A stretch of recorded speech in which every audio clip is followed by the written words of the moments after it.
And I would like to read just a few verses to set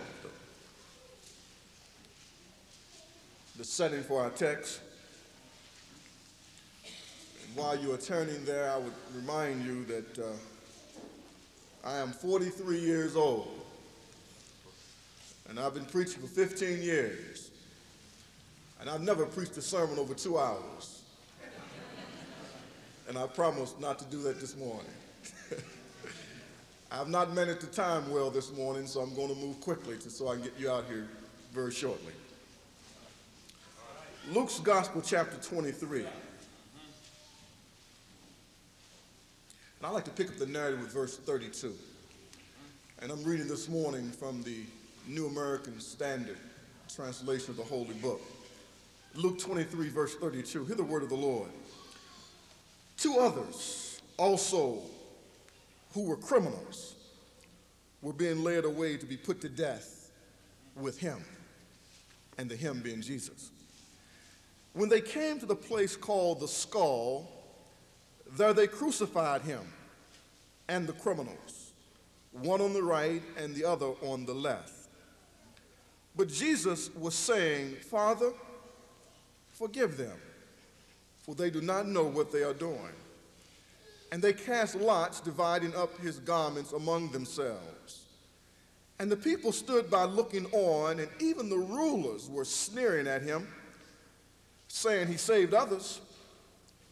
Let him save himself, if this is the Christ of God, his chosen one. The soldiers also mocked him, coming up to him, offering him sour wine, and saying, if you are the king of the Jews, save yourself. Now there was also an inscription above him, this is the King of the Jews.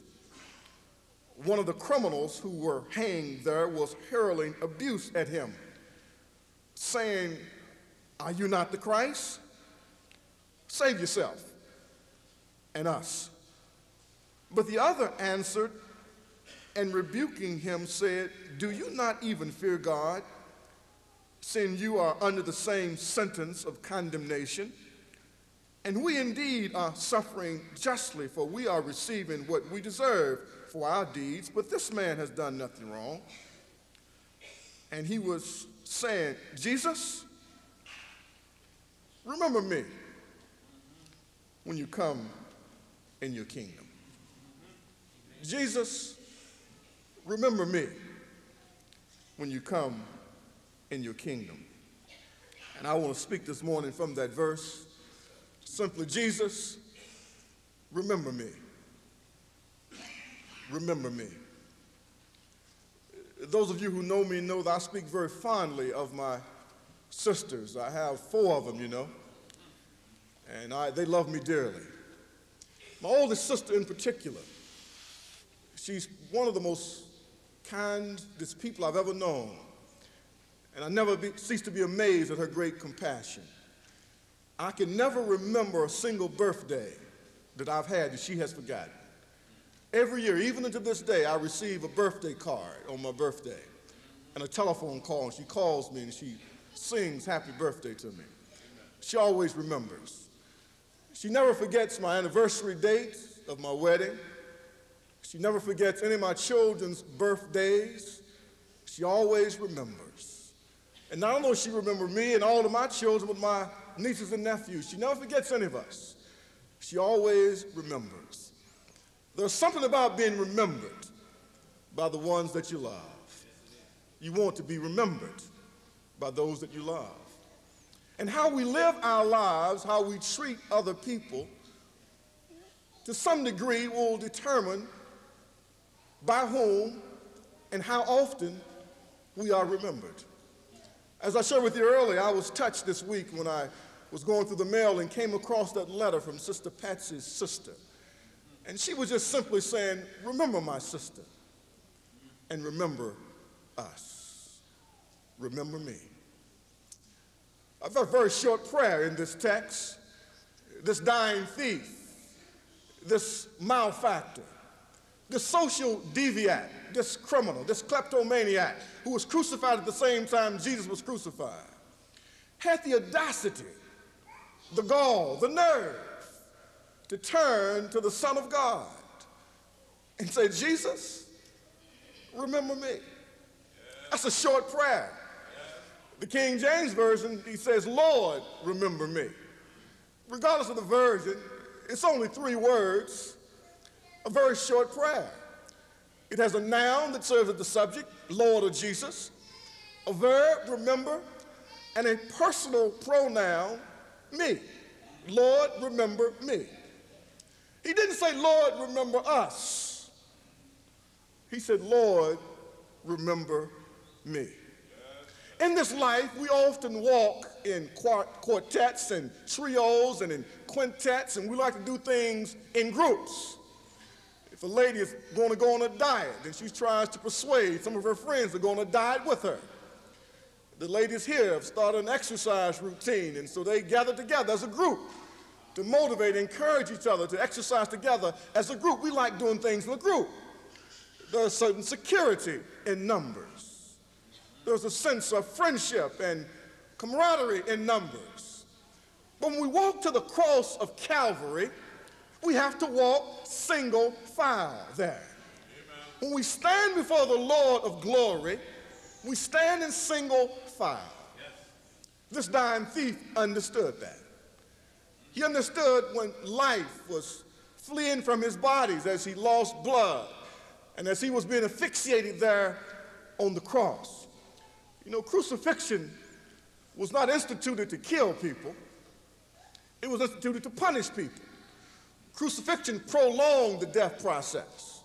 If they merely wanted to kill someone for a capital offense, they could have beheaded them, which was often the practice of the Romans, or they could have driven a spear. But crucifixion, this barbaric, horrific act, was instituted to prolong death.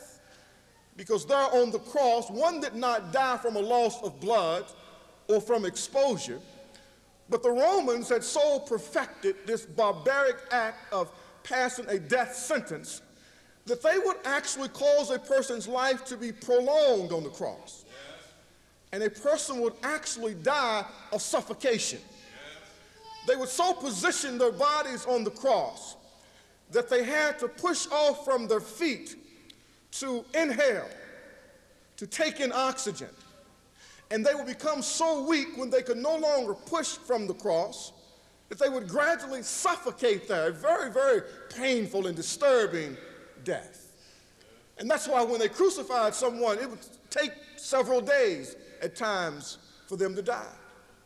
In the case of Jesus and these 2 thieves that were crucified with him, you remember that the Jews went to the Romans and said, we want you to speed up their death because we do not want them hanging on the cross on the Sabbath day. And so the Romans took their mallets, their clubs, and they went to the 2 thieves and they broke their legs. And the reason they broke their legs is by shattering the bones in their legs, they would no longer be able to push from the cross. It would speed up their suffocation, and therefore they would die. In the case of Jesus, when they came to him, they marveled and they were amazed because they had never witnessed anyone die so quickly. When they came to Jesus, he was already dead. And they marveled. And they did not break his legs. Not because they had such great compassion for him. To break his leg is because the sovereign God who rules in the affairs of men, God had spoke through his prophets hundreds of years before that the Messiah would not have a bone broken. And so they exercised self-restraint, not because they were not sadistic and barbaric. They exercised self-constraint because God sovereignly rules in the affairs of men. And God withheld them back from breaking Jesus' legs.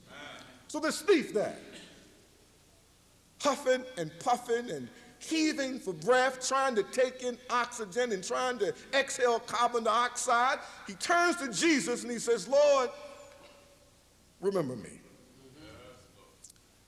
Before we close there, I want you to see something else. As they started this walk up the Via Dolorosa,